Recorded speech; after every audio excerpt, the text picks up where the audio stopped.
welcome back to Music Artists, The Vision and Decisions, a podcast about music artists and all the decisions they have to make to reach their vision. I'm Tyler Norris. And I'm Eric Ferris. And we make up Maggio, a production company here in Dallas that works with artists and development of artists in terms of their music and mixing and recording. So today we're going to talk about studios and actually specifically vocal recording in studios and what to expect, what to prepare for, what to budget for, those kinds of things.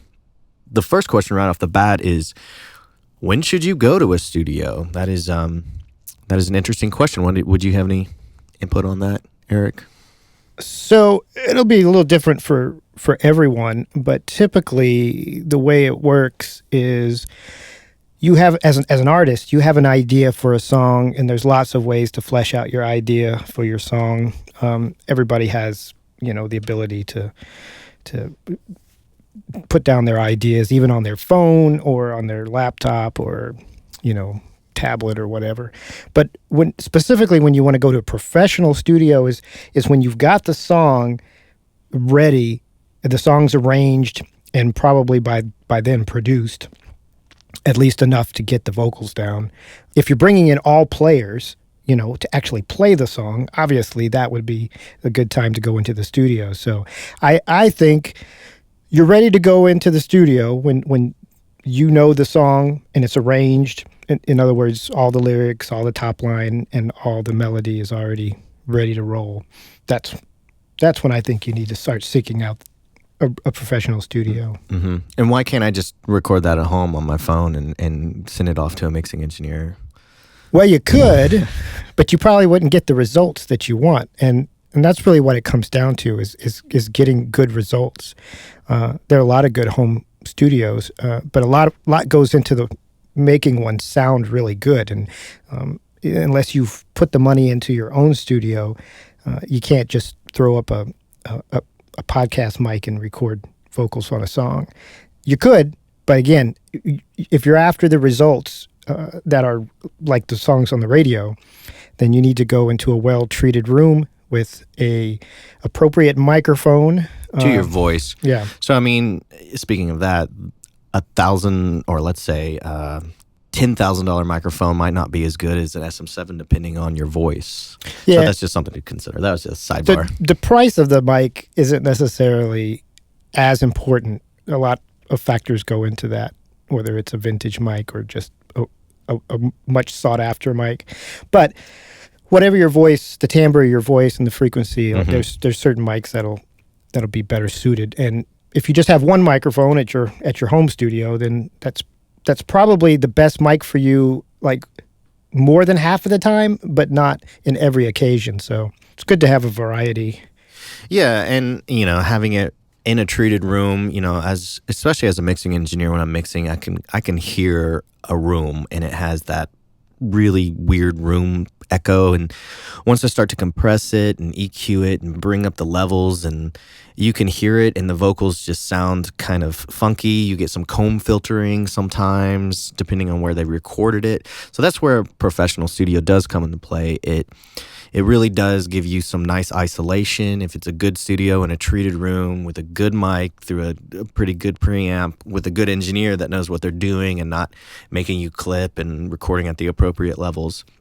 And that's why I definitely recommend recording vocals that are going to be in the final song in a studio. Yeah, for sure. There are things that with some effort, and some possibly do at a home studio, but it'd have to be one that was planned out. You can't just like sing into your laptop. That's not gonna.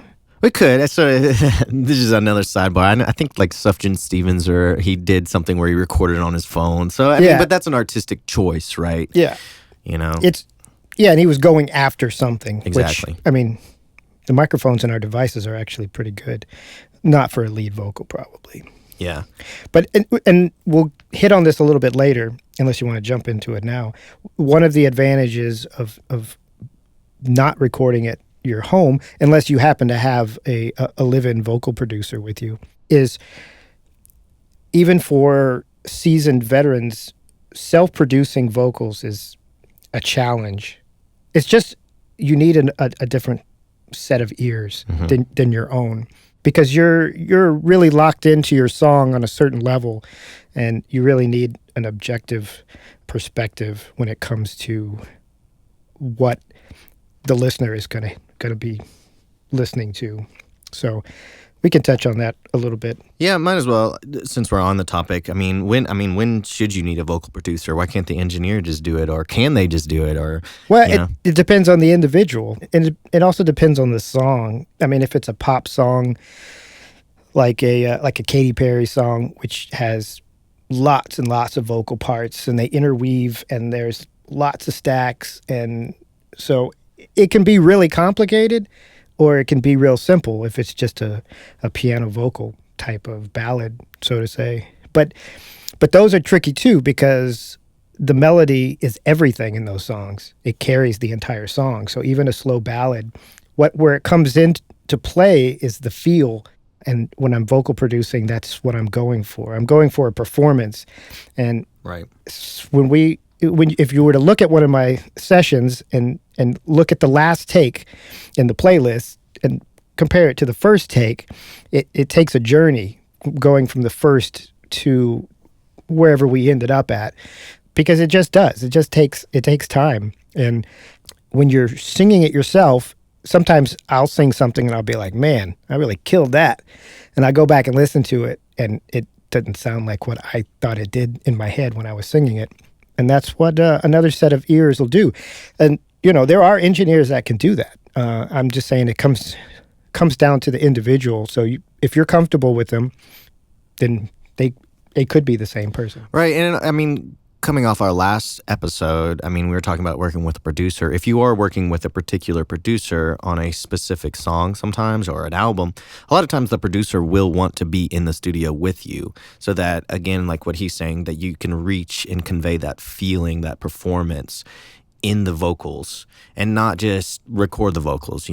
What you're saying, you're trying to achieve an emotional response through a performance, and it is very difficult sometimes to get that. And as an engineer, I do produce people vocally a lot, but I do feel a lot more comfortable when there is a producer there to help ease them along and help them achieve that journey much faster. I can kind of do it, but everyone's different too. Some engineers are like amazing at it, but it just depends. Yeah, and I like to have an engineer to make sure that what we're doing technically is the way it's supposed to be. In other words, I'm not necessarily listening as a producer. I'm not listening to if they're too close or too far from the mic. Sometimes that's obvious, but I'm not really focusing on that.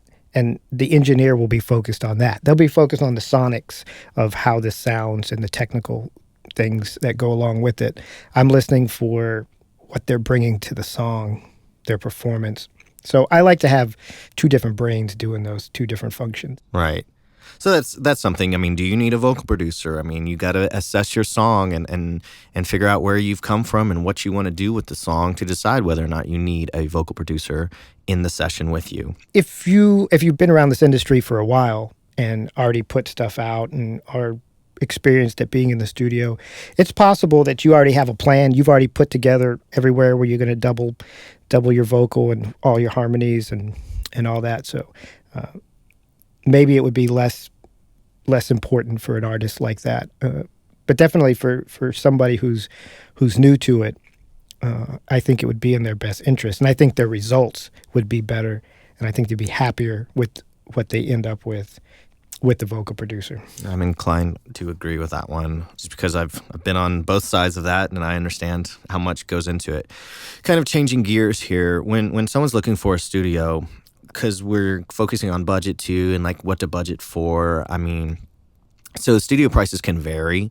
So I've seen home studios out there for $25, and I've seen professional studios. I'd say the average is $55 to $100 for a really nice top-end studio. And I will say home studios, they can be amazing. They can be recorded well. It is trickier, but it is something to consider, but I would recommend going to an established studio personally.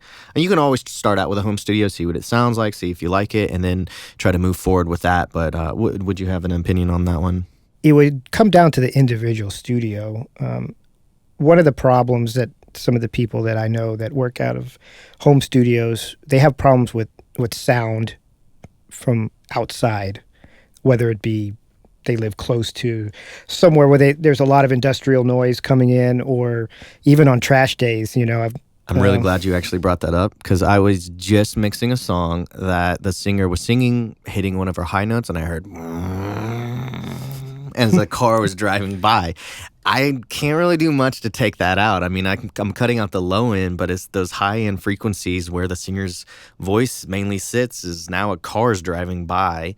So that is one thing you do have to be weary of. And after it's all compressed, and this was kind of a pop song, so the vocals needed to be present and up front in the main part of the song. And now all the listeners can kind of hear a car driving by if they listen closely. Yeah, you're going to face more of those circumstances in a house than you are usually. Usually in a studio, the center part of the studio has been treated in a way that it's going to limit or almost reduce any of the sound coming from outside. Yeah, the trick is they build. This gets in more like schematics and stuff, but they build like a room within a room and have space between the rooms, so the sound is really dead once you're inside the inside room, and that's kind of how studios are built. That's kind of one of their main purposes, I suppose. Right. Besides having all the gear that you would need to achieve anything that you are trying to do. I mean, you get into a lot more things. They have good instruments. The maintenance, they've taken care of all that stuff. So when you come in to record, all you do is sit down and do your thing. And record, you don't have to worry about it. Yeah, and usually the engineers that are working there have done it 1,000 times, spend all the hours. They know what they're doing. They know the right levels to record you at. So it is beneficial in that aspect to go to a more established studio. Yeah. Well, in that aspect. Yeah, for sure. Everything you do as an artist usually going to cost you something. You want your song to be represented the best that you could possibly make it. And a lot of times that's going to require the help of other professionals. And that's what we're here for. That's the whole purpose, that we work together and collaborate. So most studios are an hourly rate. So you can also do day rates or half day rates, but they're an hourly rate typically. So how can I cut down on that hourly rate, Eric? Well, there are packages that you can, put together. Is that what you're getting at? No. Are you talking about being prepared? Yeah, there we go. All right. So yeah, kind of goes back to the first question. When do you need a professional studio? Well, when you're ready, when the song is ready, and when it is time to go in, you need to know that song inside and out. Now, you have to be a little bit flexible, especially if you are working with the vocal producer, because things could change. Things could change, and the melody might change. There may be a different way to deliver a line. The rhythm might change. It's real important that you're open to that type of collaboration. Exactly. I always think too, one of the big things for being prepared is knowing your lyrics and like having them memorized. You don't have to, but every artist that I've worked with that has them memorized, I find it's easier for them to convey the emotion because they don't have to focus on reading the lyrics, or it just comes out of them much easier because they know the lyrics and they know what they're trying to say. Yeah, for sure. When you're not having to read them, it does come through in the performance. I've witnessed that on many occasions. Usually, not always. Jazz might be an exception, but we typically do the song in sections. So we're talking about getting through the verse, and actually, if I'm producing the vocals, then we've sung the verse 25 times or so. Yeah. You probably have it memorized by the time, yeah. And that is something to also kind of expect when you go into a studio with an engineer or a vocal producer. A lot of times you're going to be doing many more than one take because they're trying to, like what he said earlier, is to reach that final emotion that they feel is really going to portray the song in its best light. So you could end up doing 20 takes. It's not 20 takes is kind of a lot, but that's probably more than normal. But typically we start on the first verse and then work our way through the song, unless there's some reason to start in another part in the song. And normally I'll go back at the end of the song and redo the first verse again. That's normally how it goes once down. They're warmed up. Yeah, but we'll end up with 10 playlists that we'll comp from. What would you say the average time for, let's say, a lead vocal and then coming back and doing the background vocals? Most of the time I can get through the song with the artist 3 hours per song, and that usually includes some harmonies. Maybe not all of them, but definitely the stacks in the chorus or whatever part of the song. A lot of pop songs kind of follow a similar pattern, but there are other parts where we might stack the vocal to get an effect. But 3 hours is pretty safe, but that's only an average. I've had sessions go much longer than that. Right. It's really, if the artist is good at harmonies and they're good at taking direction, then it usually goes pretty fast. Yeah. Another thing to expect in a studio, sometimes there's lingo that maybe the engineers or the producer is using that if you haven't been in the studio very long, you might not know.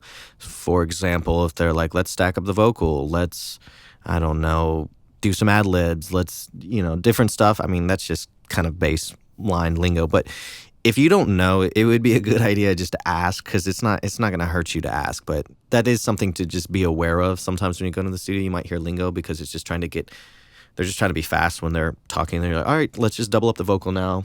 So that's just something, just ask if you don't know what it is. So yeah. When you're out there looking for studios, and there's a million different ways you can look for them. You can use, just searching them on the internet or word of mouth. It's pretty easy to find studios. Can you just check the Yellow Pages? You could maybe check the Yellow Pages. Yeah. I don't know if Yellow Pages are still a thing. And then you land on a studio and you go to it. How do you know that it's right for you? And I feel like for me, it's a big thing for the artist to be comfortable. Is you're going to get a better performance when you are enjoying yourself and you're comfortable and you're not feeling kind of intimidated. I mean, what do you think, Eric? I think the biggest factor is going to be the people that you're working with, because the gear is, I mean, there's some places that have some really good gear that would be exciting to work with, but really what you're trying to do is you're creating art, and it's, a piece of you as an artist, and you want to be super comfortable with the people and you want to trust them. I wouldn't be, when I was younger and went to different studios, there were definitely studios that I got the product done. I got the song finished, but I wouldn't necessarily say that I didn't seek them out again.